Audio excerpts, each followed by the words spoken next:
So let me be honest.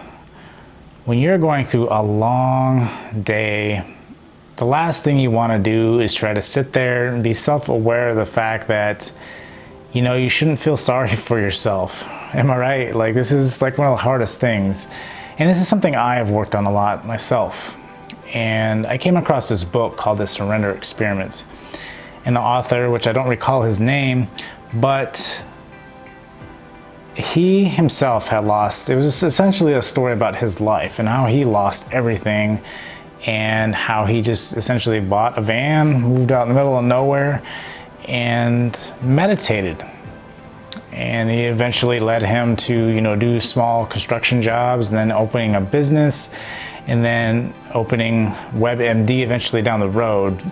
And he owed it all to the fact that he followed his gut instinct.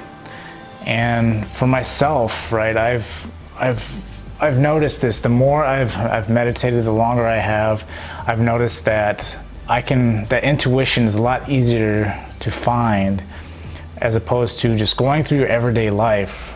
I think we get so caught up in the fact that, we are struggling to try to get ahead, whatever that is, right? If you're trying to get ahead in your health, you're trying to get ahead in your relationships, your job, your business, whatever it is, you really tend to spend so much effort focused on those things. And some of us, we come home and we don't want to think anymore at that point, and we just shut it down and we turn on the TV, something that we don't have to think about.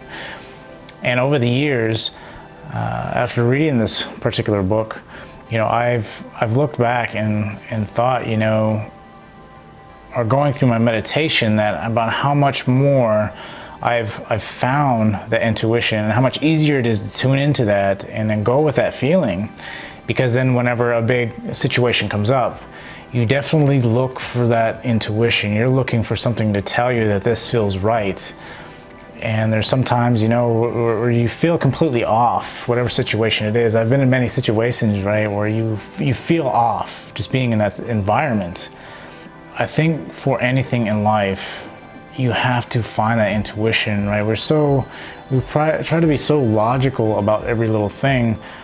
And a lot of times we talk ourselves out of some of the biggest things. And I don't know about you, I don't know how many times that you've had that, right? Because even though you may be all in the mix of the chaos, sometimes we can still find that intuition, right? Sometimes the intuition still pops up, but if you can tune into that intuition, it's a lot easier when those big decisions come across. And whenever I've had those situations in which my intuition was telling me not to do it, I've been like, no, you know what? It's not going to be that way. There's no way that would work. So I would go against my intuition, and then you look back on it, right? And you're like, man, if I would have just gone, things would have worked out. And that is one of the biggest concepts I took out of that book, right? Is following your intuition. I've noticed even by doing a lot more meditation that I was starting to realize that intuition and hear that voice a lot easier than I was before. And it's like anything, right? Anything you want to get good at, you have to practice. And intuition is no different. And I found the more I was doing meditation, the more I was becoming more in tune with that voice inside that's telling me. But it's not really a voice, right? It's more of a feeling that's like, this feels right, it feels wrong. Should I go with this? And normally that gut feeling is 110% on. And that book really opened my eyes to that.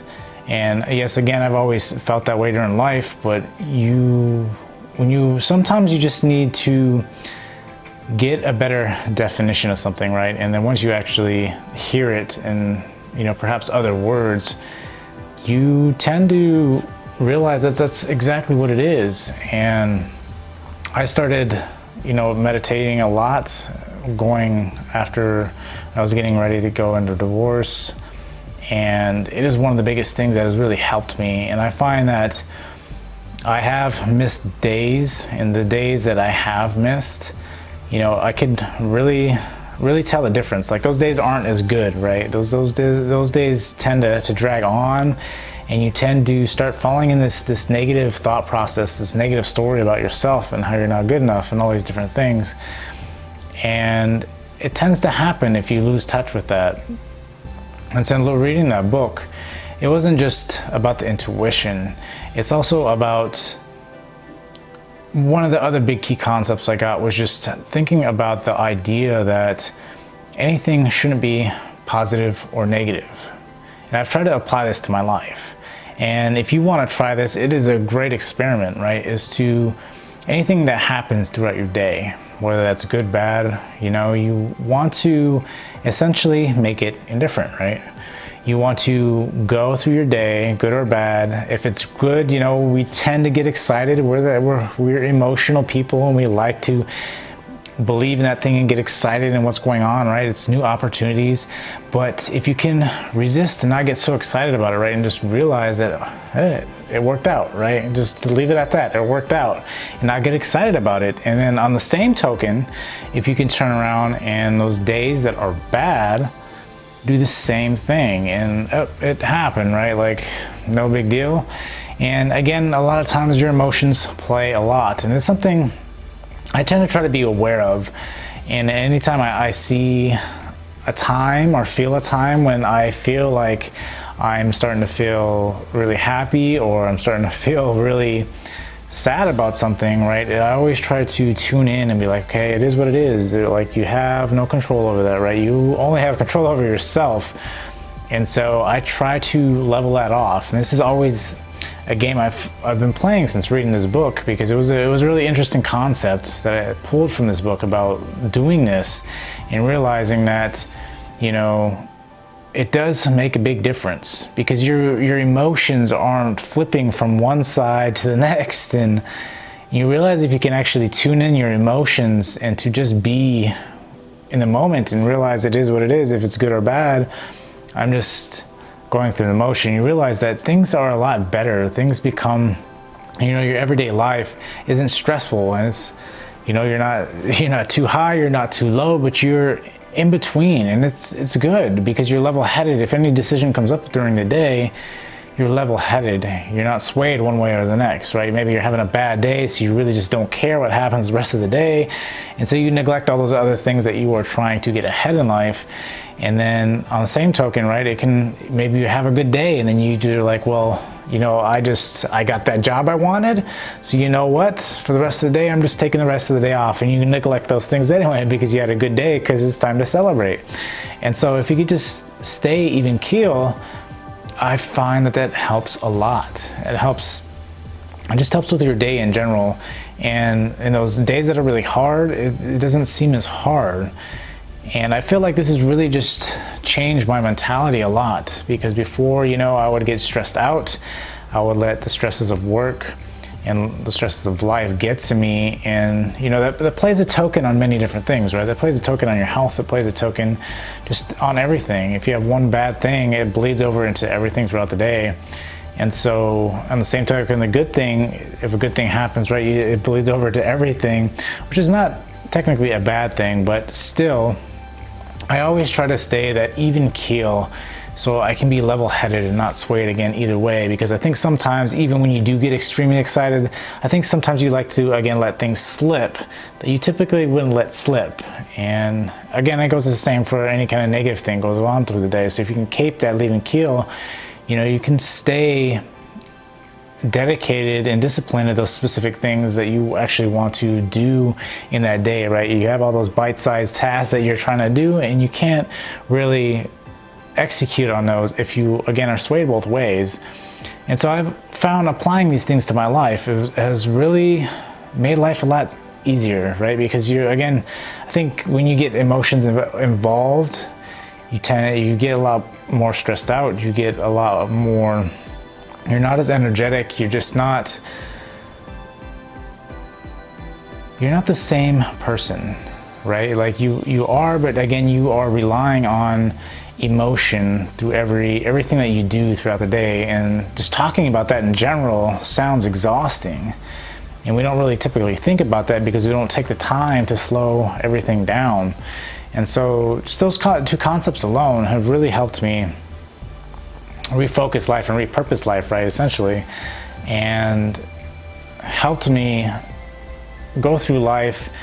You know, I still enjoy stuff. I still enjoy living and all those things like that, right? It has nothing to do with that. It's just, again, being level-headed when those decisions come up in life, because a lot of times you don't know when those decisions will happen, and you can always have the best mindset for whatever decision that may come up.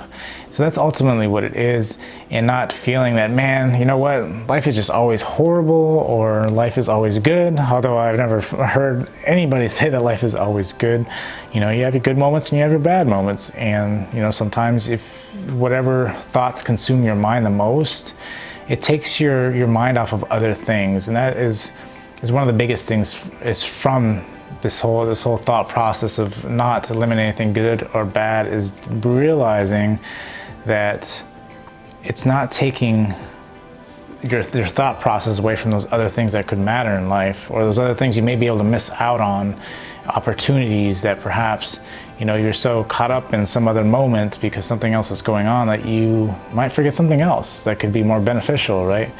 And so ultimately, I just wanted to share some of these concepts that I read out of this book, and how they've really applied to my life and how much they've really helped, because I know sometimes you come across those books that really help, and sometimes those books can seem really out there, but you know, you pick up one or two principles and you apply them to your life, and they really do make a difference. But again, it's frequency, right? As long as you're doing it every single day, these things can play a huge role in your life and do a tremendous amount of good. So if you do enjoy this video, remember to like it and to share it so people can get the word about, you know, these concepts that might actually be able to help them. So until next time, I will see you guys later.